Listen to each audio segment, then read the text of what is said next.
Hello. I reckon some shades would be appropriate when talking about my 8th favourite film of all time, which is Top Gun. Now, I've loved this film for ages. It was on in my house quite a lot when I was growing up, and the whole family loved it. Whenever my dad had fiddled with the sound system on the TV, this is the film he'd put in to test it out, see how it was working. I suppose the reason this film's not higher up on the list is that I'm not sure how much of my love is just nostalgia, but even today, looking at it objectively, I think it's a very solid film. It's one of those really popular ones among the average movie lover. Now, the opening sequence to Top Gun, the first few minutes, is, I think, my favourite opening sequence of any movie ever. When the Paramount logo appears on screen, you start off right away with the score by Harold Faltermeyer. It starts off quite quiet and slow, and then different elements start coming in, and it gradually builds up through the first couple of minutes.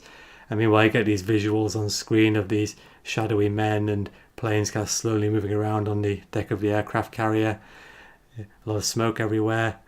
And then the afterburners on the F-14 light up, and the steam catapult goes boom, and Kenny Loggins' Danger Zone starts playing, and it's just brilliant. Shows you what you're in for the rest of the film. Top Gun is a film where, when I'm watching it, a lot of my focus is on the sound as much as anything else. The sound is very important. I don't know about you, but I really like the sound of an aeroplane engine. And then there's the soundtrack. That's definitely one of my favourites. Not just the instrumental score that I mentioned, but all the songs that go with it, like Danger Zone, Mighty Wings, Take My Breath Away. Very 80s, of course, lots of guitars involved. And it's one of those movie soundtracks that I just listen to a lot. And then there's the cinematography as well. I mean, if this was made today, or Top Gun 2 finally gets off the ground, then it would all be CGI. But this is real. This is like the cameras are on board the planes and doing these extreme maneuvers and giving it this real sense of flying and the intensity of it all. The aerial sequences don't actually take up a huge amount of screen time in the film, but they manage to make them quite diverse with different combinations of characters and different things going on. So they're always great. Top Gun is very much a guy's movie, very testosterone fueled. You've got guys flying their planes and riding their motorcycles, playing volleyball together. And it's a really fun movie. It's great if you just want to relax and have fun. You've got all these cool individual scenes that really stick in the memory, like Maverick flying upside down over an enemy MiG and giving him the finger. And then when he's buzzing the tower at Top Gun just for the hell of it. So I guess with all of that, the story and the characters aren't really anything exceptional, but they still work and they still draw you into what's going on. We have this classic wildcard hero with Maverick. Tom Cruise gives a very charismatic performance. And Goose, his best friend, played by Anthony Edwards, is very likeable. And we see Maverick gradually progressing through the story. He wants to prove himself, win the Top Gun trophy, but he gets into trouble for breaking the rules.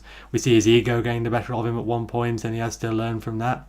He has this good romantic subplot with Charlie Blackwood, and I like how they have this back and forth and they counter each other really well.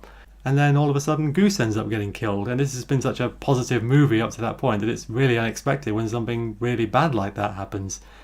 And this affects Maverick very deeply. He loses his game and he has to learn to accept it and move on from it. I mean, before the story was about whether or not he was going to win the trophy, and now it's where his character is going to go from here. So then we get to the climax, and appropriately we're leaving the school behind, and we have this real situation, this big battle on our hands, this desperate, chaotic battle. The film's come full circle and gone back to the aircraft carriers in the beginning. We get callbacks to earlier in the film, like when Maverick says he's not going to leave his wingman. You see he's learned stuff. We see the benefits of the dogfighting skills that these guys have learned, and in the end Maverick wins the day through the things he's learned, but also using his own special approach to flying. So yeah, Top Gun is one of those movies I just love so much that when I'm watching it I feel sad when it ends. So that's my 8th favourite film of all time, so feel free to let me know in the comments just what you think of it, and thanks for watching.